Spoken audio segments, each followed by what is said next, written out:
Papanahon ng ipasa ang panukalang 150 pesos na legislated wage hike.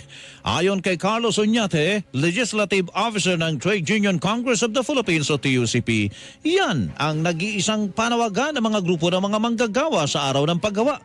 Sinabi ni Oñate na kailangan na ng mga ordinaryong manggagawa ang dagdag sahod dahil hindi na talaga sapat ang kasalukuyang arawang minimum wage dahil sa walang prenong pagtaas ng presyo ng mga bilihin at serbisyo. Sa katunayan, ang isinusulong umano nilang dagdag sahod na 150 pesos ay tinuturing na wage recovery na layong bawiin lamang ang nawalang halaga sa kanilang sweldo dulot ng inflation simula pa noong nakalipas na taon. Dapat yung bibigay ho na increase ay hindi lamang ho barya-barya, nasaswak dun sa kinain ho na halaga ng inflation. Kung kaya't yung aming 150 pesos po, ang tawag ho namin dyan, isang wage recovery. Anya, may kakayahan naman ang mga employer na ibigay ang dagdag sahod.